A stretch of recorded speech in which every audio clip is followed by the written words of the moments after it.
Hello CNC students, Mr. Calverley again. Today we're going to talk about measuring some angles and specifically about how to use a sine bar.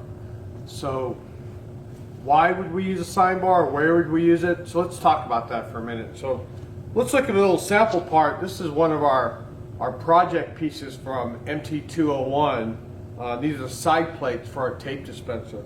So we have an angle machine on this part. So how do we inspect that angle? Well, there's a couple ways.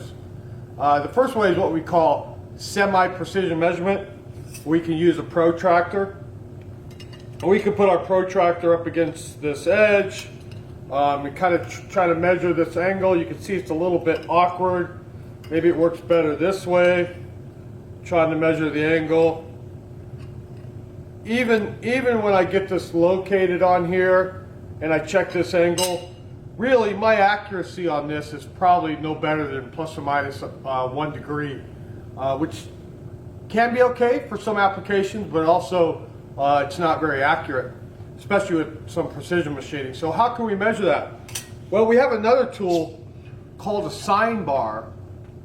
You might recognize that name sine from our trigonometry problems that we did before, and that's exactly why this is called a sine bar, because we're going to set up a triangle with this bar. A couple of important things we need to know is there's some pins on the bottom, and these pins are a set distance apart, which is going to give us one side of our triangle. In this case, they're 5 inches apart.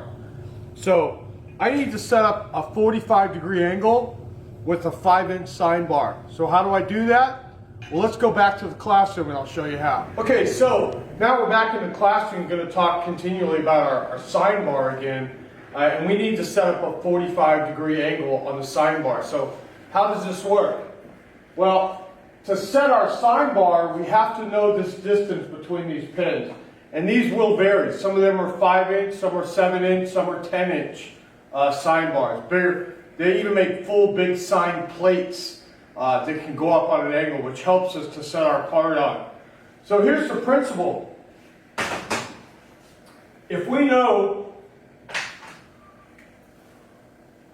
what that leg is, we're going to make that leg our hypotenuse in our triangle. This is a right triangle, and we're going to make this our hypotenuse. So that hypotenuse is going to equal 5 inches, always.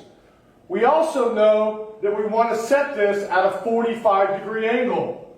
So this angle becomes 45 degrees. So the side that we want to solve for is this side. And this side is what? That's our opposite side, correct? So that's our opposite side.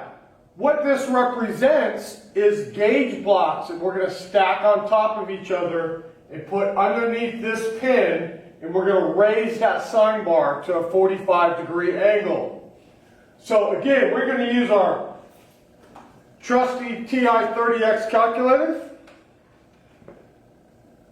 This is your best friend in your toolbox. And we're going to use one of our formulas that we used before, how to calculate for a side when we know one angle and one side, because we do know one angle and one side, the hypotenuse. We want to solve for the opposite side. So here's our formula. Everything with the purple box is actually physically the button you push on this calculator. So we're going to type in our hypotenuse, which is 5. Let's do that together. 5 times our angle, which is 45 degrees, sine equals 3.536 if we round it off.